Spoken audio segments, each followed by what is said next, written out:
Hello and welcome. This video ordinarily is not within the purview of the topics that I entertain. However, if you are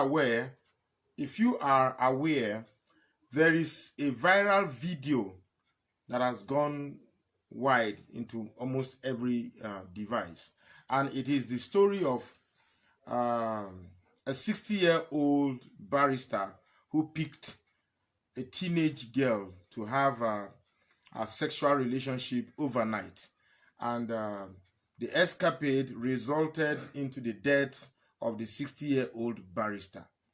Now, ordinarily, this is not a political issue, but it indicates a pointer on how the average black man, particularly the Nigerian, think.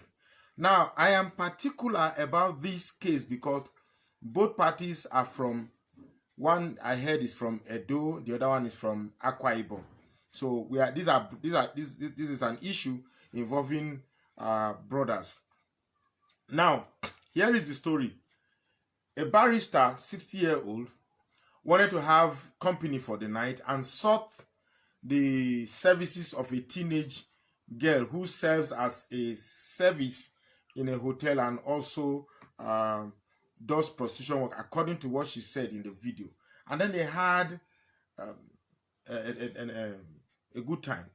Now, when it was done, the teenage girl in question wanted to have her money for the services she rendered for the 60-year-old barrister.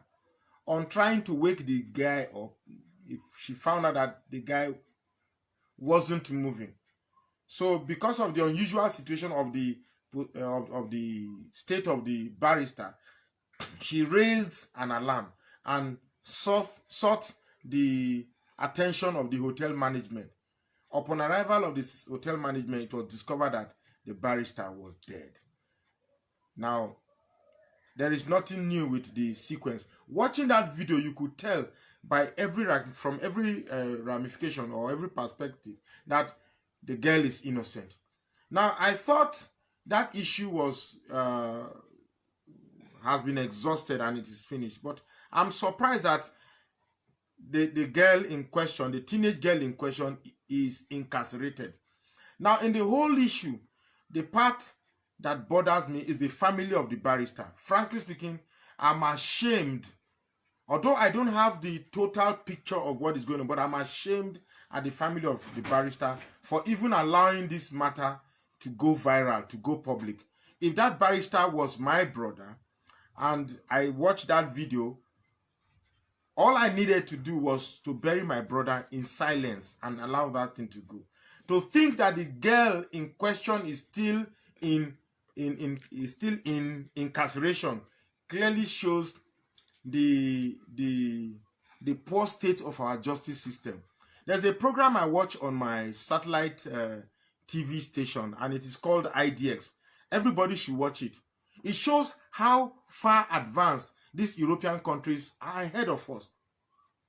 When they investigate, they may have a person of interest, and they will investigate until the person assumes a prime suspect. You see, they start from person of interest, prime suspect, and then number one suspect. That's prime suspect until an arrest is made. But in our own case, our justice system don't work to the point where they prove somebody is innocent. Our justice system work in a way that they want to prove even the innocent guilty. This is a mad society. Nigeria is a mad society. Africa, indeed, in general, is a mad society. This is a young girl. Watching the girl alone, you could know that she's from a very poor home. What the justice system should be concerned with is to find ways of rehabilitating this girl. It's just so unfortunate. Even from the way the girl is talking, you could see that she's so innocent. She couldn't even measure the gravity of the situation, and she was talking as if the matter on ground is simple. My question is, why is it our justice system does not play the balance scale of determining whether somebody is guilty or innocent. I can tell you today, if you go to our prisons, you'll be amazed at the number of innocent people that we have across our prison cells in Nigeria. So I am using this medium to please urge our justice system that please release that girl and set her free. She is not complicit in this thing. She was surviving and met a customer who was willing to pay her for the night. And according to the video, the man took some drugs and wanted to impress a very small teenage girl. And the man is, from pictures I've seen, the man is is a top member of the society. I wouldn't pay a dime for such a lady, even if I want to have a promiscuous escapade. I wouldn't pay a dime for that lady.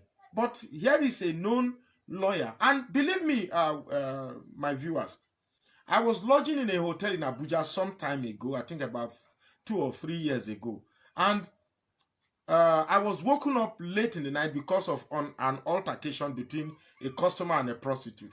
And when we went to see what was going on, it was a professor in the University of Abuja who picked a prostitute. Believe me, the difference between the prof and the prostitute is just so much. This is a girl who smokes weed, who is so rough. Even when the police came, it took almost 6 policemen with heavily armed policemen to get this lady to calm down.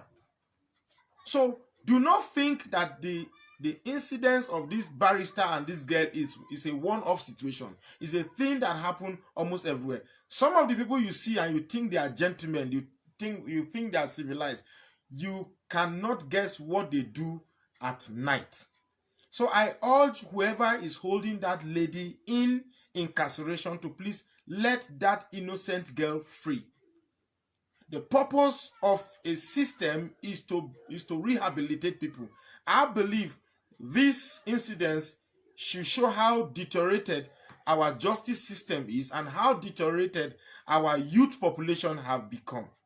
So I plead with the family of the barrister to please take away all charges as it relates to this girl and allow the poor girl to go. If at best, find a way to develop this girl so that we can take away such young girl with a bright future. That lady can be a first lady. And to the first lady of Akwa Ibom, whoever has a way of forwarding this video to the governor of Akwa Ibom, the first lady of Akwa Ibom, please, she should mediate into this matter and set that girl free. That girl is very, very innocent by every standard. I'd like to say thank you very much for listening to me.